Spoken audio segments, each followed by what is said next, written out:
Yun. So ito guys, sa mga veterano ng IMP Shipyard, no? Ito yung mga ginagawa nilang plans sa lahat ng mga gustong maging welder, no? Kagaya ko. Ayan, panoorin nyo lang yung mga video natin kung paano ba wini-welding ng mga veterano yung mga flanges natin, no? Yeah, kagaya ng ginagawa ni sir, no? So ito guys yung gagamitin sa cooling system natin, no? Para dun sa ating hydraulic pump. So nakaplastada muna yung mga plants. Tapos sa isa nilang wini-welding, no? Yan. So pataas yung takbo ng welding rod, no? So with CO2 yung gamit nila ngayon, no? Para mas maganda.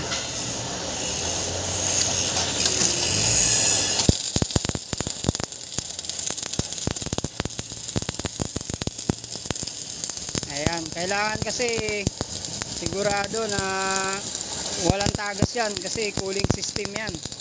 Kailangan ma-maintain yung pressure. Sir, ilang patong ba ng welding yan? Yung ganyan? Tatlo. So, 3 patong. So, yung root pass, sa ngayon, yung ginagawa mo yung root pass, no? Oo.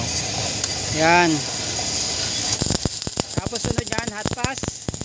Sunod, final pass. At dito naman sa kabilang side, sa kabilang dulo, yung isa namang kasama, tumitira din ng kabilang dulo, no? Para mabilis.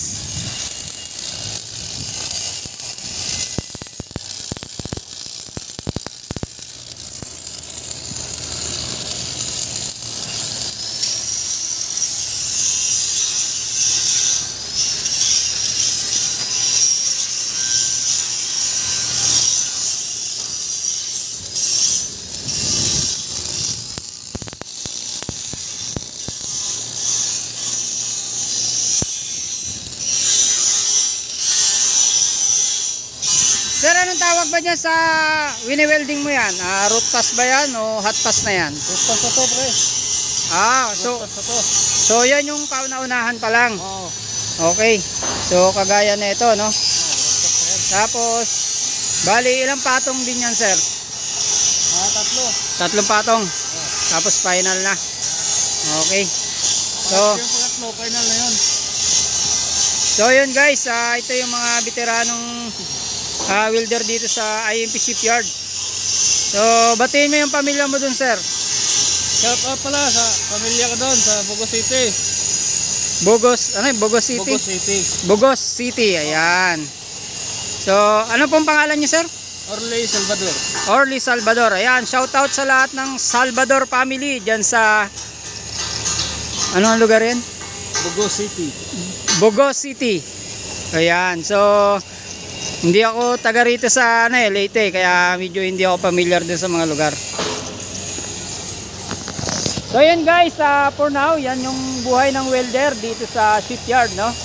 Habang doon sa kabila naman, yung isa nilang kasama. Ayan, meron din dito sa kabila. Ito yung kadugtong din ng cooling pipe, no? Ayan, naka-welding na siya.